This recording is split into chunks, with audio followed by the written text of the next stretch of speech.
Praise the lord. మీకందరికీ మన ప్రభు అయిన యేసుక్రీస్తు ప్రస్తుత నామములో శుభములు కలుగునుగాక. అంత బాగున్నారు కదా? ప్రార్థించుకుందాం. పరిశుద్ధుడా, ఈ పరిశుద్ధ దినం మీరు మాకు అనుగ్రహించినందుకు వందనాలు. విత్తబోయే వాక్యము బిడ్డలకు అర్థంలాగున నేను వివరించడానికి నన్ను యోగ్యునిగా చేయమని యేసు నామములో ప్రార్థిస్తున్నాము తండ్రి, ఆమేన్.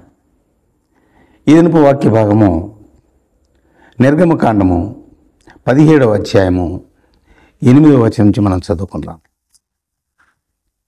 అమాలేకీయులు వచ్చి రెఫీదీములో ఇశ్రాయేలీయులతో యుద్ధం చేయగా మోషే యెహోషువతో, మన కొరకు మనుషులను ఏర్పరచి వారిని తీసుకుని బయలు వెళ్ళి అమాలేకీయులతో యుద్ధం చేయము. రేపు నేను దేవుని కర్రను చేత పట్టుకొని ఆ కొండ శిఖరం మీదికి నిలిచెదను. యెహోషువ మోషే తనతో చెప్పినట్లు చేసి అమాలేకీయులతో యుద్ధమాడాను. మోషే, అహరోను, హూరు అనువారు ఆ కొండ శిఖరం ఎక్కిరి. మోషే తన చేయి చాచి పైకెత్తినప్పుడు ఇశ్రాయేలీయులు గెలిచిరి. మోషే తన చెయ్యి దింపినప్పుడు అమాలేకీయులు గెలిచిరి. మోషే చేతులు బరువెక్కగా ఒక రాయి తీసుకుని అతడు దాని మీద కూర్చొని పెట్టి అతన్ని అహరోను, హూరులు ఒకడు ఈ ప్రక్కను ఒకడు ఆ ప్రక్కను అతని చేతులను ఆనుకొనగా అతని చేతులు సూర్యుడు అస్తమించే వరకు నిలకడగా ఉండెను. అట్లు యెహోషువ కత్తి వాడి చేత అమాలేకుల రాజును, అతని బలమును, అతని జనులను జయించాను. అప్పుడు యెహోవా మోషేతో ఇట్లా నేను అమాలేకీయుల పేరు ఆకాశం క్రింద ఉండకుండా బొత్తిగా తుడిచివేదును కనుక జ్ఞాపకార్థంగా ఒక గ్రంథంలో దీన్ని రాసి యెహోషువకు వివరించుము. తర్వాత మోషే ఒక బలిపీఠం కట్టి దానికి యెహోవా నిస్సి అని పేరు పెట్టి అమాలేకీయులు తమ చేతిని యెహోవా సింహాసనమునకు విరోధంగా ఎత్తిరి గనుక యెహోవాకు అమాలేకీయులతో తరతరములకు యుద్ధము అనెను. ఇక్కడ యుద్ధం అమాలేకీయులకు, ఇశ్రాయేలీయులకు. ఇశ్రాయేలు పక్షంలో ఉన్నవాడు బలమైన దేవుడు, పౌరుషము కలిగిన దేవుడు, శక్తి కలిగిన దేవుడు, యెహోవా దేవుడు. మరి వారి పక్షాన వారి కత్తి బలము, కాల్బలము మాత్రమే తప్ప మరొక బలము లేదు వారికి. మన దేవుని బలం ముందు వారు ఆగలేరు. అయినా ఇశ్రాయేలు మీకు దండెత్తి వచ్చారు.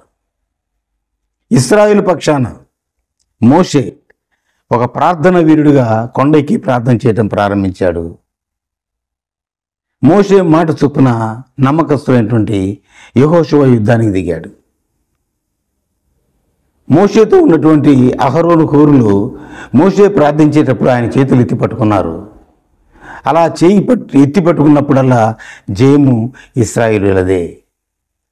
ఆయన చేయి క్రిందికి దించినప్పుడు జయము అమాలేకీయులది. అహరోను, హూరు ఆయన చేతులు క్రిందికి దిగకుండా ఒక రాతి మీద ఆయన కూర్చోబెట్టి ఒకవైపు ఒకరు మరొక వైపు కూర్చొని ఆ చేతులు అలాగే ఉంచారు. సూర్యుడు అస్తమించే వరకు ఆయన చేతులు అలాగే ఉన్నాయి. యెహోషువ కత్తి చేత అమాలేకీయులను, ఆ రాజును జయించాడు అని రాయబడింది. అప్పుడు మోషే వచ్చి ఆయన చేసిన పని చూడండి, ఏం చేశాడో. అక్కడ ఒక బలిపీఠం కట్టి దానికి యెహోవా నిస్సి అని పేరు పెట్టాడు. అంటే యెహోవా నా ధ్వజము, the Lord is my banner. ఎంత ఆనందం! శత్రు సైన్యము ఓడిపోవటమే కాదు, పారిపోవటమే కాదు, శేషము లేకుండా పోయింది. ఇక్కడ మనం నేర్చుకోవాల్సిన పాఠం ఏంటి? మన శత్రువు అయినట్టు సాతాను మన మీద దాడికి దిగినప్పుడు మనకు దేవుడే దిక్కై, యేసే నాయకుడై మన పక్షాన నుండి మనకు జయమిస్తాడు. మనలో ఉన్నవాడు ఈ లోకానికంటే గొప్పవాడు, లోకంలో ఉన్నవానికంటే గొప్పవాడు. ఆయన మన పక్షాన యుద్ధం చేస్తాడు. ఆయన బిడ్డలమైన మన పక్షాన ఆయన ఉంటాడు. కనుక ఈ లోకములు మనము మన శత్రువు అయినటువంటి సాతాను మన మీద ఉపయోగించబోయేటువంటి బాణాలు ఏమైనా ఉన్నాయంటే అది శరీరాశ, నేత్రాశ, జీవపడము అనే బాణాలు. జయించాలంటే మనం ప్రభువులో శక్తిమంతులమై ఉండాలి. ఆయన ఇచ్చే సర్వాంగ కవచాన్ని ధరించుకోవాలి. విశ్వాసం అనే డాలు పట్టుకోవాలి. అప్పుడు దేవుడు మనకు జయమిస్తాడు. ఆ జయములో మనం ప్రభువును స్తుతిస్తాము. మన హృదయంలో ఆయన బలిపీఠం కట్టి, మన హృదయాన్ని ఆయన మందిరముగా మార్చి ఆయన స్తుతులు చెల్లిస్తాం, ఆయన స్తుతిస్తాం. ఆ రీతిగా మన జీవితాన్ని దేవునికి అంకితం చేసుకున్నట్లయితే ఈ లోకంలో ఉన్న ఈ ఆధ్యాత్మిక యుద్ధంలో ప్రభువే మనకు తోడై ఉండి జయమిస్తాడు.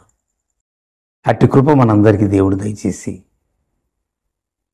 ఈ లోకంలో మన నాయకుడై మనం నడిపించునుగాక. ఈ వాక్యం ప్రభు దీవించునుగాక. ప్రభువానికి స్తోత్రం నాయన. మా శత్రువైన సాతాన్ని జయించటానికి నీ యొక్క శక్తి మాకు కావాలి. నీ పరిశుద్ధాత్మ శక్తిగా మాకు కావాలి. నీ యొక్క తోడు కావాలి, నీ నడిపింపు కావాలి, నీ సన్నిధి మాకు కావాలి. ఆ రీతిగా నాడు ఇశ్రాయేలులకు మీరు ఎలా తోడుగా ఉండి నాయన ఆ యుద్ధంలో జయమిచ్చారో ఈ ఆత్మీయ యుద్ధంలో కూడా మాకు జయమిచ్చి నీ బిడ్డలుగా ముద్రించుకోమని, మా పక్షాన ఉండమని యేసు నామములో ప్రార్థిస్తున్నాను తండ్రి. ఆమేన్. Praise the Lord. God bless you.